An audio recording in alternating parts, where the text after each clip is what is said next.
Hi friends, இப்போ ரீசெண்டாக Jason Sanjay அவர்களுக்கும் அண்ட் தேவயானியோட மகள் இனியா அவர்களுக்கும் திருமணம் அப்படின்ற நியூஸ் சோஷியல் மீடியாவில் ஏகப்பட்ட இடத்துல ஸ்ப்ரெட் ஆகிட்டு வருது. அண்ட் இந்த நியூஸ் உண்மைதானா அப்படின்னு சொல்லி தேவயானி அவர்கள் சைட்லேருந்தும் அண்டு ஜேசன் சஞ்சய் அவர்கள் சைட்லேருந்தும் நிறைய பேர் கேள்வி கேட்டுட்டு இருக்காங்க. இதனால் அவங்க ரெண்டு பேருக்குமே சம மன உளைச்சல் ஆகியிருக்கான். அண்டு இது போல் யாரும் ரூமர்ஸை ஸ்ப்ரெட் பண்ணாதீங்க, இப்படிலாம் யாரும் சொல்லவே இல்லை, ஆனால் நீங்களா ஒரு முடிவு பண்ணி ஏன் இப்படி போடுறீங்க அப்படின்னு அவங்களோட வட்டாரத்திலிருந்து இப்படி ஒரு செய்தியை அவங்க சொல்லியிருக்காங்க. ஆனால் ஜேசன் சஞ்சய் அவர்கள் அவரும் அவங்க அப்பா மாதிரியே திரைத்துறையை சூஸ் பண்ணி ஆனால் நடிகனாகாம ஒரு டைரக்டர் ஆகியிருக்காரு. இப்போ அவரோட முதல் படத்துக்கு ஏகப்பட்ட எதிர்பார்ப்புகள் இருக்கு. பட் அவர் சின்ன வயசுல அவங்க அப்பா படத்துல கேமியோ பண்ணப்ப ஓகே, இவரும் பின்னாடி மிகப்பெரிய படத்துல ஹீரோவா தான் அவரு அப்படின்னு சொல்லி செம்மையை எதிர்பார்த்தாங்க.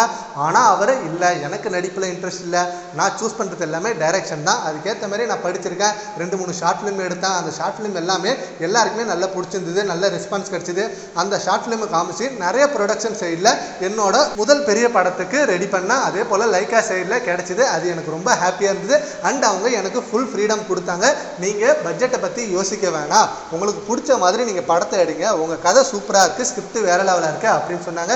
அவங்க கொடுத்த மோட்டிவேஷன் தான் இப்போ சிக்மா படம் செம்ம பெஸ்ட்டாக வந்திருக்கு. அந்த படத்தோட டீசர் ஃபர்ஸ்ட் சிங்கிள்லாம் ரிலீஸ் ஆனப்போ செம்ம ரெஸ்பான்ஸ் கிடைச்சிருக்கு. அதே போல் தேவயானி மகள் இனியா அவர்களும் திரைத்துறையை சூஸ் பண்ணிட்டாங்க. இப்போ அவங்க ஒரு சிங்கர். ஜி தமிழ்ல நடந்த சரிகமப நிகழ்ச்சியில அவங்க ஒரு கண்டஸ்டண்டா உள்ள வந்தாங்க. அப்பதான் தெரியும் தேவயானிக்கு இப்படி ஒரு மகள் இருக்காங்களா அப்படின்னு சொல்லி. அண்ட் அவங்களோட குரல் வளத்தை பார்த்து எல்லாருமே வியந்து பண்ணாங்க. செம்ம குரலா இருக்கு, அண்ட் நீங்க சீக்கிரமே சினிமாவில் பாடணும் அப்படின்னு சொல்லி வெயிட் பண்ணிட்டு இருக்காங்க. அண்ட் இப்போ தேவயானி மகளும் சரி, விஜய் அவர்களோட மகன் ஜேசன் சஞ்சயும் சரி, ரெண்டு பேருமே திரைத்துறையில தான் இருக்காங்க. ஸோ இவங்க ரெண்டு பேரும் மேரேஜ் பண்றதுன்றது ஒரு நல்ல விஷயம் தானே அப்படின்னு ஆதரவாகவும் சில பேர் பேசிட்டு இருக்காங்க. பட் இவங்க ரெண்டு பேருக்கும் திருமணம் நடக்காது அப்படின்ற மாதிரி ஒரு சில பேர் சொல்லிட்டு இருக்காங்க. இதை பற்றி உங்கள் ஒப்பீனியனை நம்ம கான்வர்ஸில் கமெண்ட் பண்ணுங்கள். Thank you friends.